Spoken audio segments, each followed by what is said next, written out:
questions, they got answers. You got questions about this pamphlet? Can we turn the camera off? Well, we wanted to get this recorded so you can understand what's going on. No, turn the camera off, I'll talk to you. No camera?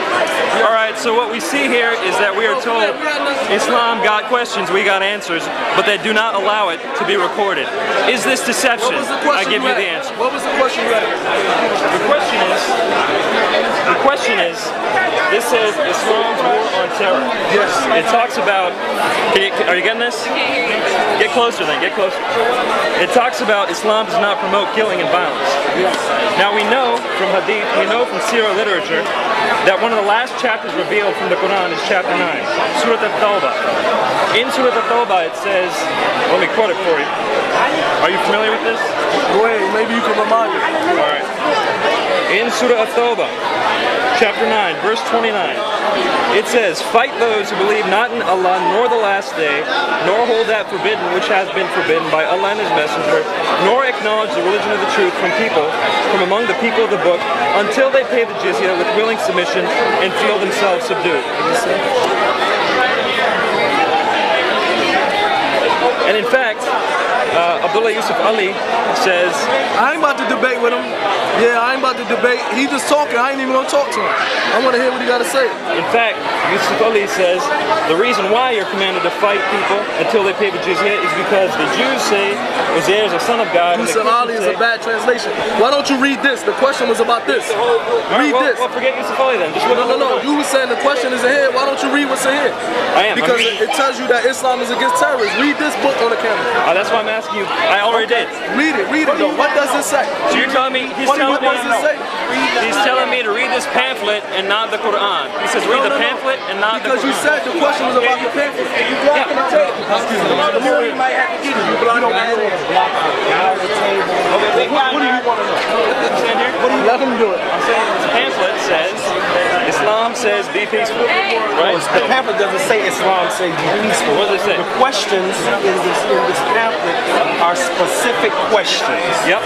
These specific questions are answered by the scholars of Islam. Okay. Now read the first question to me. Read the first question. Well, you read the first question. Hold on a second. I'm worried about her. If they're telling you to stop taping, stop taping. Well, she can tape it. Stop but taping. I want you to read it. If you don't stop taping. That's what. At this point in the video, a security woman forces our camera woman to turn off her camera. Allow me to leave this image up as I talk about the rest of the clip. I have to start off by giving the young gentleman credit. He said he was going to hear me out. This is something we very rarely see amongst people when discussing matters of religion. So, good on him for hearing me out. But shame on him for professing to know answers to questions that he does not know answers to. The booth was set up specifically to answer questions people may have about Islam. If you don't have answers to questions, then I would suggest not manning the table. Now someone may respond by saying, these questions are random questions and we can't expect them to know all the answers to questions someone may have.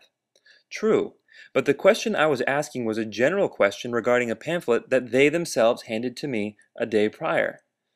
If you don't know the answers to questions that arise from the topic of pamphlets that you are handing out, I would suggest not manning the booth. I also have to make another comment. He says that the Yusuf Ali Quran is a bad translation. Well, you have every right to disagree with the details of Yusuf Ali's translation, but the topic I was bringing up is relatively general, and the point I was making is able to be deduced regardless of the translation you're using. Commentators from the Quran have made much more poignant statements about this very surah and verse than I was making, and they didn't need to turn to Yusuf Ali's translation. In addition, we see another common tactic besides denying the information, such as Yusuf Ali's translation. This tactic is to say, ignore what is actually being written and read what other people have to say about what's being written. In other words, don't read the Quran, read this pamphlet. This tactic is a common tactic, and I have to say it shows lack of faith in their own religious texts. So, saying don't read the Quran, read the pamphlet was a huge no-no in my book.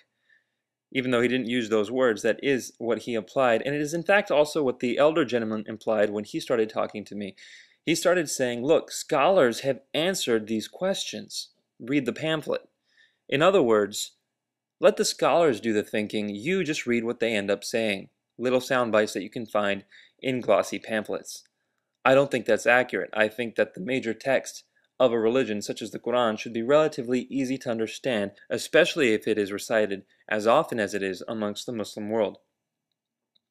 Now, allow me to turn to the security issue. Here we have security guards performing what I would consider illegal actions. Number one, the security woman said that we were not allowed to record this video.